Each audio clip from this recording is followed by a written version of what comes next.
खुदा के लिए अहमद, तलाक मत देना। मैं तुम्हारी बीवी के कमरे की तरफ भी नहीं आऊंगी। तुम जो कहोगे मैं वही करूंगी। मैं तुम्हारे बच्चों की मुलाजमा बनकर जिंदगी गुजार दूंगी। मुझे तलाक मत देना।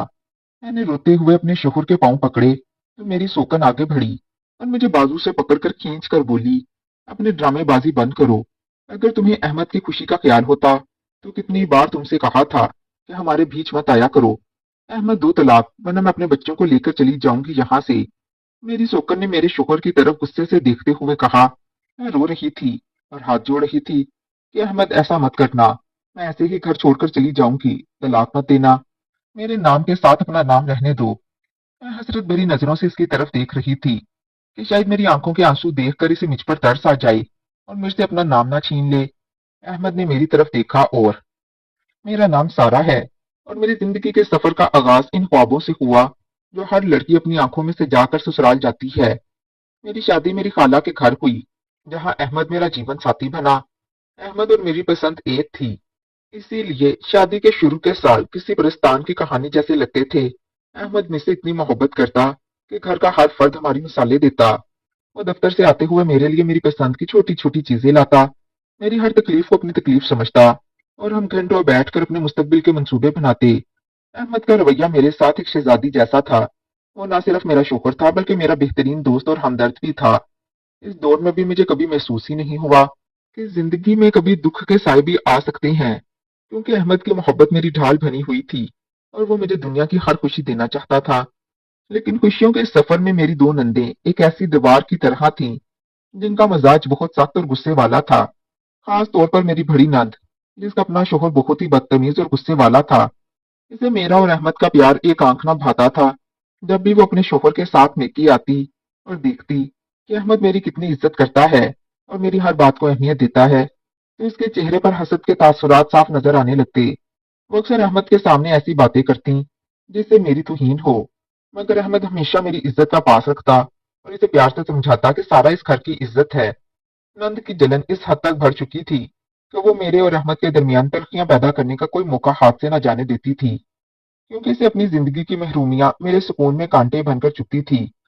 वक्त का पहिया घूमता रहा और हमारी शादी को कई साल बीत गए, मगर अल्लाह ताला ने अभी तक हमारी गोद हरी नहीं की थी।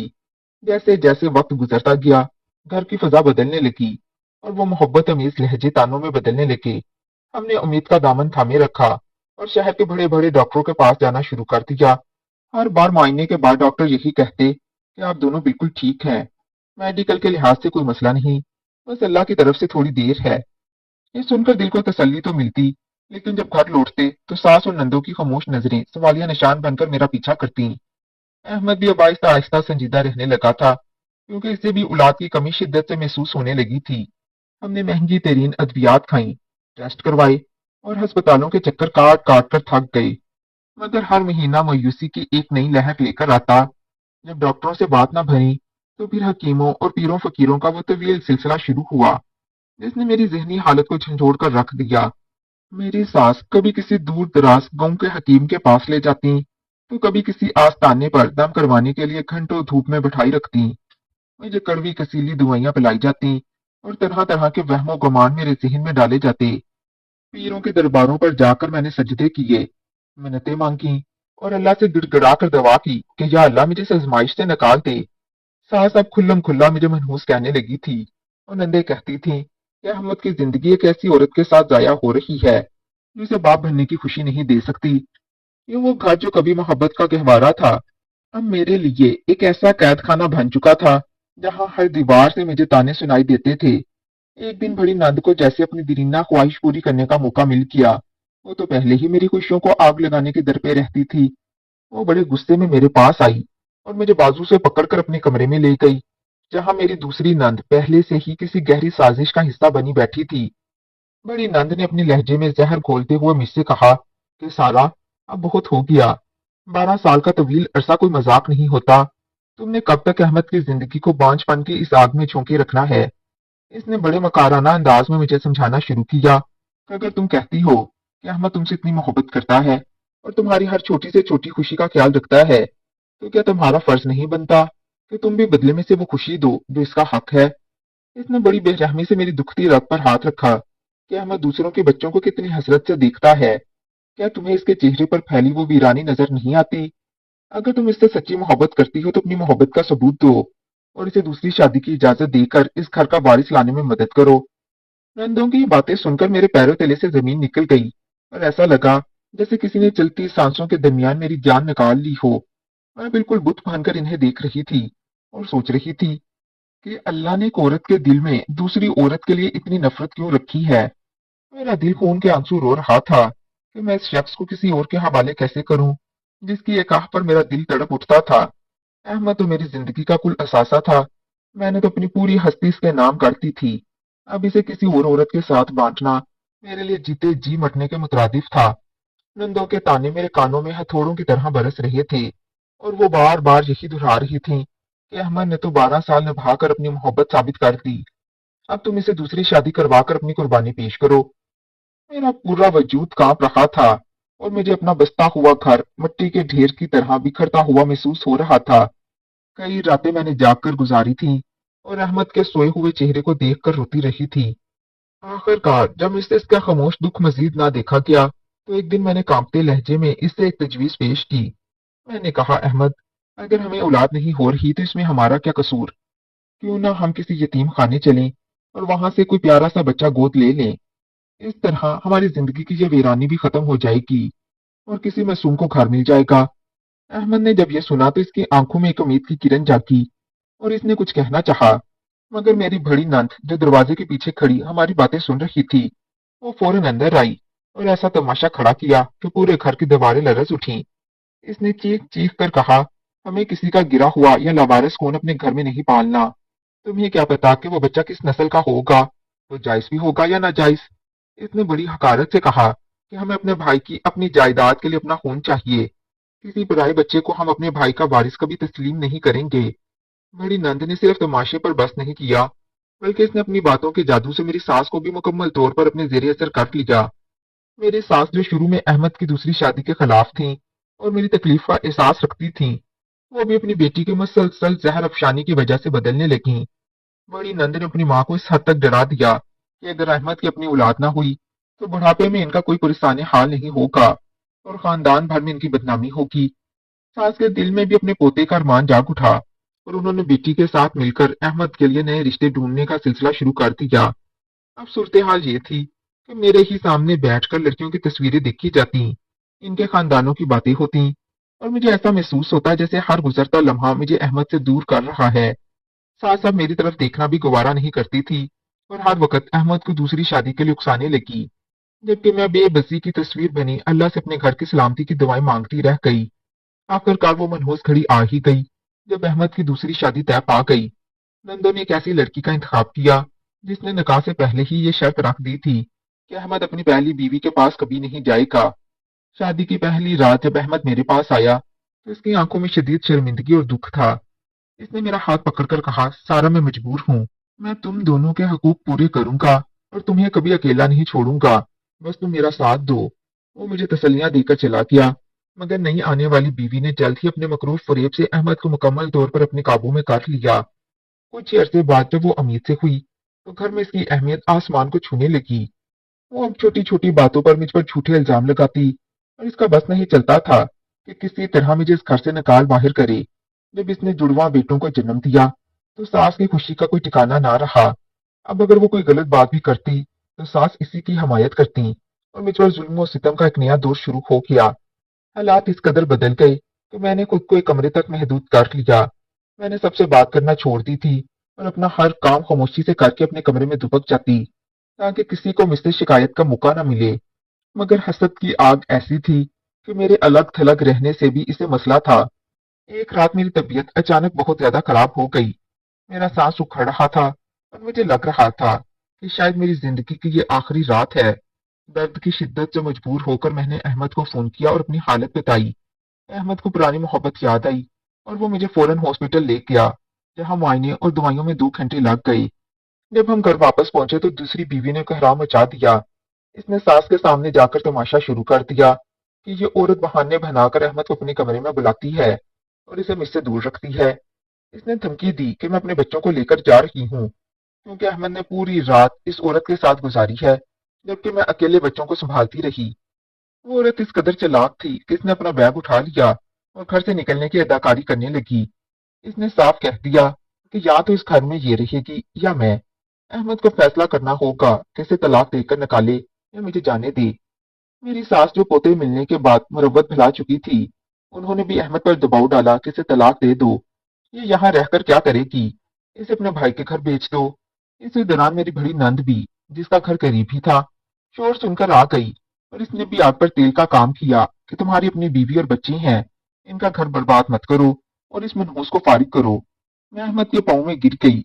मैंने बहुत मिन्नतें की कि अहमद मुझे तलाक मत दो, मैं घर छोड़कर चली जाऊंगी, कहीं दूर रह लूंगी, मगर तुम्हारा नाम मेरे साथ रहने दो।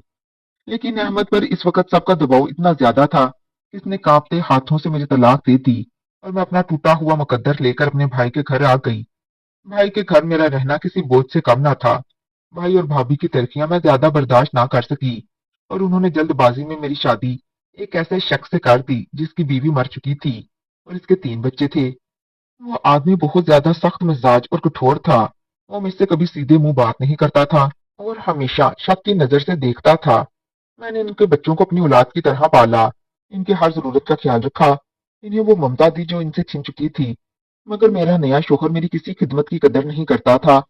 मैं एक ऐसी आग से निकलकर दूसरी आग में आ गिरी थी, जहां मोहब्बत का नामो निशान नहीं था। बस पैराइज की एक लंबी फहरिस्त थी और एक ऐसा जीवन साथी था जो बिल्कुल बेहिस था। मैं खामोशी से अपनी जिंदगी के दिन पूरे कर रही थी और सोचती थी, क्या मेरी किस्मत में सिर्फ कुर्बानी और दुख ही लिखे हैं। एक दिन बच्चों के मामले में मुझसे थोड़ी सी कोताही हो गई, जिस पर मेरा दूसरा शौहर आपे से बाहर हो गया और इसने गुस्से में आकर मुझे बेइंतहा मारा पीटा और जख्मी हालत में घर से निकाल दिया। मैं रोती हुई अपने भाई के घर पहुंची, मगर वहां भी मुझे तसल्ली की बजाय ताने मिले। भाभी कहने लगी, देखो तुम दूसरे घर से भी निकल कर आ गई हो, तुम्हारी अपनी ही हरकतें ठीक नहीं होंगी, वरना कोई मर्द ऐसे ही घर से नहीं निकालता। भाई और भाभी ने मुझ पर इल्जाम लगाया कि जब तुम्हें बना बनाया घर, शोहर और बच्चे मिल गए थे, तो तुमने वहां सुकून से रहने की बजाय गलतियां क्यों की। मैंने रोकर कहा, भाभी मेरी तबीयत ठीक नहीं रहती, मुझ में अब इतनी हिम्मत नहीं रही। मगर किसी ने मेरी बात का यकीन नहीं किया और मुझे समझा बुझा कर जबरदस्ती वापस इसी जालिम शोहर के घर छोड़ आए। सच है कि जब अपनी ही बेटी की इज्जत ना दी जाए तो बाहर वाले क्यों देंगे। वापस जाकर मेरे हालात मजीद अबतर हो गए। इस शोहर का बड़ा बेटा काफी समझदार था, मगर वो मुझे अपनी माँ की जगह कभी तस्लीम नहीं कर पाया। इसीलिए वो हर वक्त मेरे खिलाफ साजिशें करता। वो बस इस इंतजार में था कि कब मुझसे कोई छोटी सी गलती हो और वो अपने बाप के कान भरे। वो आकर अपने बाप को मेरी झूठी सच्ची शिकायतें लगाता और फिर वो शख्स मुझे बेरहमी से मारता पीटता। आखिरकार एक दिन इस लड़के ने ऐसी बड़ी शिकायत लगाई कि इस शख्स ने भी मुझे वहां से तलाक देकर निकाल दिया। अब मेरे पास कोई ठिकाना नहीं था। मैं दोबारा भाई के घर आ गई। भाभी ने बहुत बातें सुनाई, मगर मैंने हिम्मत नहीं हारी। भाई से कहा, अब मैं किसी पर बोझ नहीं बनूंगी, मैं सिलाई कढ़ाई करके अपना खर्चा खुद उठाऊंगी, बस मुझे सर छुपाने की जगह दे दें। इस तरह 2 साल बीत गए। मैं दिन रात मेहनत करके अपनी जिंदगी गुजार रही थी। एक दिन मेरा भाई मेरे कमरे में आया तो इसके साथ अहमद को देखकर मेरे पैरों तले से जमीन निकल गई। अहमद की आंखों में वही पुरानी पेशेमानी थी जो बरसों पहले दिखी थी। भाई ने बताया कि अहमद तुमसे दोबारा निकाह करना चाहता है। मैंने हैरत से पूछा कि अब इसे मेरी याद क्यों आई। भाई ने बताया कि अहमद की दूसरी बीवी का एक खौफनाक एक्सीडेंट हुआ है, जिसमें वो बच ना सकी और फोत हो गई। अब पिछले 2 साल से अहमद अकेला अपने बच्चों को संभाल रहा है और इसे अपनी गलती का एहसास हुआ है। इसे जब पता चला कि तुम्हारी दूसरी शादी भी खत्म हो गई है, तो वो फौरन यहाँ आ गया ताकि तुम्हें अपने घर वापस ले जा सके। भाई ने मुझसे कहा, मेरी बहन मान जाओ, तुम्हारा घर दोबारा बस जाएगा। मगर मेरा दिल पत्थर हो चुका था। मैंने अहमद की तरफ देखा और बड़े दो टोक लहजे में कहा, इस वक्त मैं इसके पाँव में गिरी थी और खुदा के वास्ते दिए थे कि मुझे तलाक मत देना, मैं तुम्हारी मोहब्बत थी। मगर तुमने मेरी मोहब्बत का मान नहीं रखा। तुमने अपनी माँ और बहनों के कहने पर मेरा बसता हुआ घर उजाड़ दिया, मुझे जलीलो ख्वार होने के लिए छोड़ दिया। आज जब तुम्हें अपनी जरूरत पड़ी है और तुम्हारे बच्चे अकेले हो गए हैं, तो तुम्हें मेरी याद आई है। मैं अब दोबारा इस आग में नहीं कूदूंगी जहां मेरी इज्जत नफ्स की कोई कदर ना हो। मैंने साफ इनकार कर दिया, क्योंकि अब मैं वो सारा नहीं रही थी जो हर जुल्म खामोशी से सह लेती थी। मैंने अपनी मेहनत से जीना सीख लिया था। अहमद ने हार ना मानी और कई बार मेरे घर आया। वो हर बार गिड़गिड़ा कर माफी मांगता और वास्ते देता कि मैं वापस आ जाऊं, लेकिन मेरा फैसला पत्थर की लकीर बन चुका था। मैंने इसे साफ कह दिया कि जो इंसान अपने अच्छे वक्तों में मेरे साथ ना रख सका, मैं अब इसके बुरे वक्त का सहारा बनकर इसकी तरफ पलट कर नहीं देखूंगी। जिस शख्स ने अपनों की बातों में आकर मेरे सालों की मोहब्बत और वफा को एक पल में भुला दिया, इसके दिल में मेरे लिए कभी इज्जत नहीं आ सकती। मेरा भाई भी मुझे बार बार समझाता कि सारा जिंदगी अकेले गुजारना मुश्किल है, तुम्हें एक घर और खानदान मिल रहा है तो चली जाओ। मगर मैंने अपने भाई से भी कह दिया कि अब मैं किसी घर की दहलीज पर दोबारा कुर्बान होने नहीं जाऊंगी। मैंने अब अपनी जिंदगी का एक नया रुख मुतय्यन कर लिया। मैं दिन भर मोहल्ले के बच्चों को कुरान पाक पढ़ाती हूँ और साथ में कपड़े सिलाई करती हूँ। मेरी मेहनत से जो थोड़े बहुत पैसे जमा होते हैं, वो मैं हर माह अपनी भाभी के हाथ पे रख देती हूँ, जिसकी वजह से इनका रवैया भी अब कुछ बेहतर रहता है और घर की तलखियां कम हो गई हैं। मैं भाभी के बच्चों को भी संभालती हूँ और इनकी खुशियों में अपनी खुशी तलाश करने की कोशिश करती हूँ। मेरी दुनिया भी इसी चार दीवारी तक महदूद है और मैंने अपने आप को मुकम्मल तौर पर अल्लाह के हवाले कर दिया है, क्योंकि इसके सिवा कोई दूसरा हकीकी सहारा नहीं। इस कहानी से हमें यह सबक मिलता है कि रिश्ते सिर्फ खून के नहीं होते, बल्कि एहसास और इज्जत के होते हैं। और जो मर्द अपनी बीवी को दूसरों के कहने पर छोड़ देता है, वो कभी इसकी वफा का हकदार नहीं हो सकता। औरत को चाहिए कि वो मुश्किल वक्त में हिम्मत न हारे और दूसरों के सहारे ढूंढने की बजाय अपनी मेहनत और अल्लाह पर भरोसा कर कर अपनी पहचान बनाए, क्योंकि खुददारी से जीना ही असल जिंदगी है। दूसरों की जिंदगियों में खुशियां बांटने से इंसान को वो सुकून मिलता है जो इसे दुनियावी रिश्तों की ठोकरों के बाद ही महसूस होता है। तो नाजरीन, कैसी लगी आज की कहानी कमेंट बॉक्स में लाजमी बताइएगा। कहानी पसंद आई हो तो वीडियो को लाइक और चैनल को सब्सक्राइब कर दें। शुक्रिया। अल्लाह हाफिज।